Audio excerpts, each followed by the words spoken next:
In 1935, a single letter was delivered to every embassy in the world. No army marched, no blood was spilled, no wall fell. And yet, in the time it takes to read a diplomatic circular, one of the oldest names in human history was erased from the map.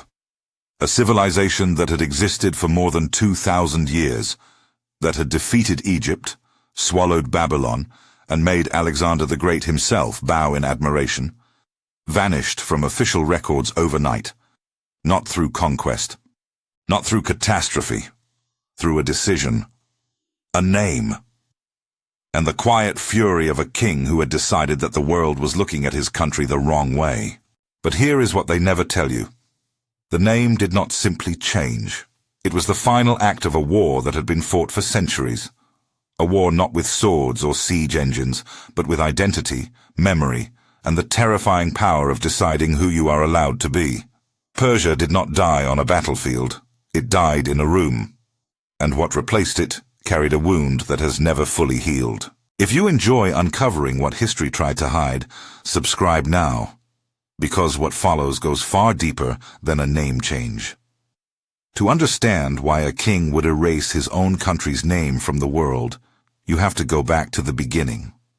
Not the beginning of Persia, but the beginning of the land that would one day become it. A plateau ringed by mountains, crossed by desert winds, ancient beyond memory. The Iranian plateau is not simply geography, it is a stage, and for 4,000 years, the most consequential drama in the ancient world was performed upon it. In the second millennium before Christ, the Indo-Iranian peoples arrived. They were nomads, moving in slow, purposeful waves from the north and east, carrying with them a language that shared roots with Latin and Greek, a language in which Madar meant mother and Pedar meant father, echoes that still pulse through the languages of Europe today.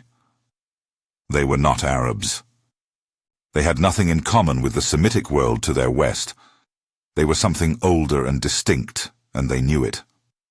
Among these peoples, two groups established themselves as dominant. The Medes settled in the northwest, organized, powerful, the first great empire of the plateau. The Persians settled farther south, in a region they called Pars. Fertile enough, strategically placed, but at first, not especially powerful. No one standing on that plain in 600 BC would have pointed at the Persians and predicted what was coming. But this was only the beginning. From Pars came a man whose ambition was not merely military, but philosophical. Cyrus, Kurosh in his own language, did not simply conquer. He redefined what conquest meant. Before Alexander, before Caesar, before any ruler the Western world would later claim as the father of empire, Cyrus the Great built something the ancient world had never seen, an empire that ruled through respect. He defeated the Medes not by destroying them, but by absorbing them, turning enemies into administrators. When he took Babylon, he did not burn its temples. He entered them, declared himself chosen by Marduk, the Babylonian god, and returned the exiled Jews to their homeland. To the Jews, he was not an invader. He was a liberator. To the Babylonians, not a conqueror, a restorer. For the peoples he absorbed, Cyrus did not arrive as a foreign king. He arrived as the version of power they had been waiting for. Under Cyrus and his successors, above all Darius the Van, the Achaemenid Empire expanded until it was not merely large, but incomprehensible in scale. From the banks of the Indus to the shores of the Aegean, from Egypt to Central Asia, the great names of the ancient world, Babylon, Memphis, Sardis, became provinces, administered by a bureaucracy so sophisticated it made Rome's early republic look provincial. A royal road system stretched thousands of miles, a messaging relay so fast it astonished every traveler who encountered it. And at the center of it all, in the columned halls of Persepolis, a king who ruled not one people but dozens, each allowed to keep its gods, its customs, its language, bound together not by fear alone, but by the pragmatic genius of a state that understood that loyalty is more durable than terror. Most history books skip this part. They skip the radical modernity of Persian governance. They prefer the version the Greeks wrote, the version where Persia is the dark eastern tyrant against which the heroic West defines itself. That narrative was written by the losers of Salamis and Thermopylae, who became the winners of the story. But the empire those Greeks faced was not a horde. It was the most administratively advanced civilization on earth. And then came Alexander. In 334 BC, a young Macedonian king crossed the Hellespont heading east. He was not yet 30. He was brilliant, violent, and driven by a hunger that his own generals found frightening. At Granicus, at Issus, and finally at Gaugamela, the Persian army was broken. Darius III fled. Persepolis, the jewel of the empire, the city that had taken generations to build, was burned. Whether by accident or by design, the historians still argue. But the fire was real. And what burned was not just stone and cedar. It was the living symbol of everything the Achaemenids had built. What happened next is what they never tell you in school. Alexander did not destroy Persia. He fell under its spell. He wore Persian robes. He married Persian princesses. He performed Zoroastrian rituals. He declared himself the legitimate successor of the Achaemenid kings. Not their conqueror, but their heir. He preserved the Persian bureaucracy, ruled from Persian palaces, and began demanding that his own Greek officers perform the proskynesis, the Persian ritual bow before the king. His generals were appalled. His soldiers whispered of betrayal. They had marched east to humble Persia. Now their leader was becoming it. Internal conspiracies formed. The tension in the Macedonian camp grew into something dangerous.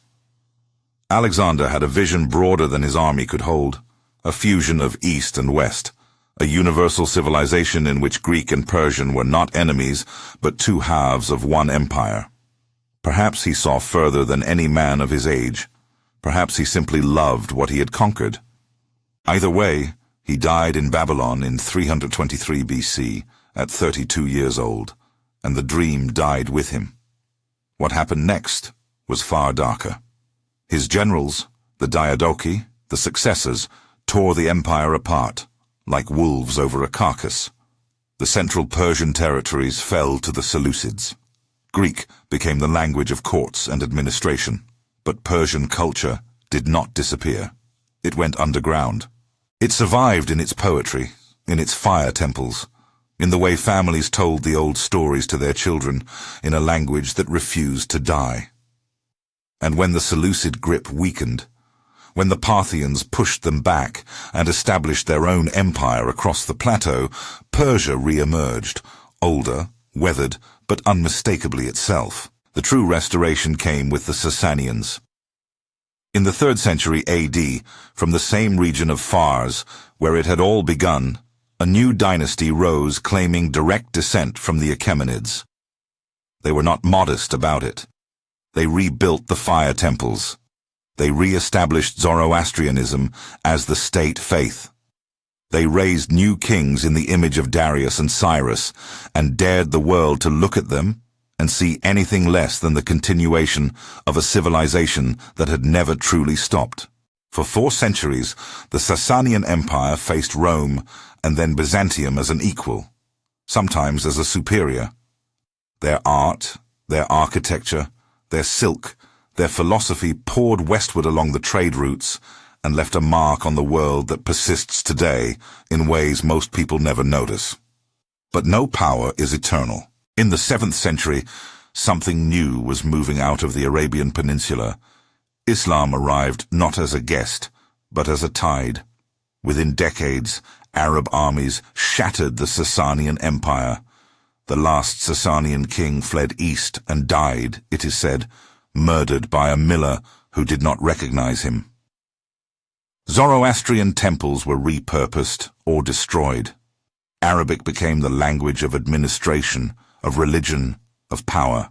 The old Persian world seemed to outside eyes to have been extinguished for the second time in 1,000 years. But the Persian soul did not disappear. It did what it had always done. It adapted without surrendering.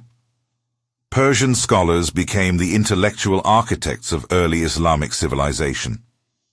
Persian poets wrote in a language that had quietly absorbed Arabic vocabulary without losing its own grammar, its own music, its own rhythm. Ferdowsi, the greatest Persian poet, spent 30 years composing the Shahnameh, the Book of Kings, an epic 60,000 couplets long that preserved the memory of every Persian dynasty from the mythological dawn of time to the Arab conquest. He completed it in 1010 AD. He reportedly received a poor reward from the Sultan who commissioned it and wrote a bitter satire in response. The poem survived anyway. Persia always survived anyway. Few dare to speak about what followed, the centuries in which the plateau became a chessboard for Turks, Mongols, and Timurid warlords who fought over every inch of it with a ferocity that makes the earlier conquests look orderly. The Mongols of Genghis Khan arrived in the 13th century and left behind them cities reduced to bone and ash.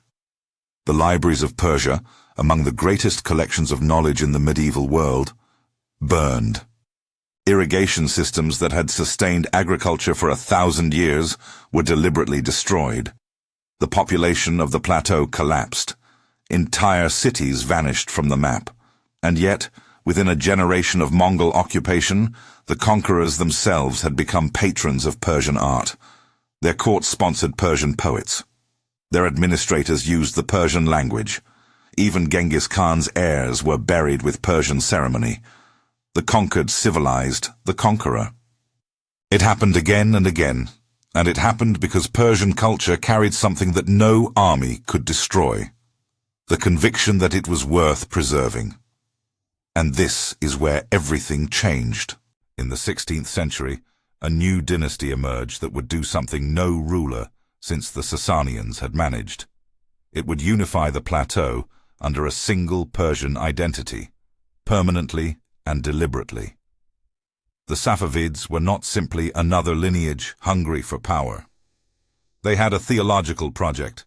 They imposed Twelver Shia Islam as the state religion across a region that had been predominantly Sunni, and they enforced it with a ruthlessness that left no room for ambiguity. Conversions were compelled. Sunni scholars were exiled or executed. The transformation was violent, contested, and, in the long arc of history, total. The Safavids planted a religious identity so deep into the soil of the plateau that it still defines Iran's distinction from the Arab world today. But here is what most history overlooks. The Safavids did not simply impose a new religion. They fused it with the old Persian identity in a way that made the two inseparable. Persian poetry, Persian architecture, Persian philosophy, all were preserved and celebrated, but now wrapped in the new cloth of Shia theology. A new Persia was emerging, with a different face, a different faith, but the same ancient bones. And it was within this context, an identity simultaneously ancient and newly forged, that the two names began their silent war. For centuries, a duality had existed without resolution. Inside the country, the people called themselves Iranians and their land Iran, a word derived from the ancient Aryan, meaning the land of the nobles, a name with roots older than Cyrus himself. Outside the country, the world called it Persia, a name the Greeks had given it, derived from the province of Fars, that had never actually described the whole. Two names, one land. And a growing tension between them that was not merely linguistic, but political, psychological, and deeply personal. By the 19th century, the Qajar dynasty sat on the throne of a country that had been humiliated repeatedly by European powers. Russia had taken vast territories in the north. Britain controlled the south and manipulated the court from a distance. The word Persia, in European mouths, no longer carried the grandeur of Cyrus and Darius. It carried the condescension of the Orientalist imagination, a land of exotic carpets and mystical poetry and decadent courts, a relic of ancient glory now available for colonial management. To be called Persian in the courts of Europe was to be labeled ancient, romantic, and irrelevant. When Reza Shah Pahlavi came to power in the 1920s, he arrived with a vision as simple as it was ferocious: modernize or perish. He looked at his country and saw a civilization that the world had stopped taking seriously. He looked at the word Persia and saw a label, not a name but a sentence, passed down from Greek historians who had framed his people as the eternal enemy of Western civilization. He saw a name weighted with 2,000 years of someone else's narrative, and in 1935 he made his decision. A diplomatic circular went out to every embassy in the world. Henceforth, the country was to be called Iran, not Persia. Iran, the indigenous name, the ancient name, the name its own people had always used.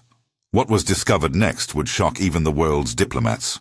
The reaction was not celebration. Inside the country, the intellectuals and scholars who loved Persian history, who had spent their lives studying the Achaemenids, translating the Shahnameh, preserving the memory of Cyrus, received the decision like a wound.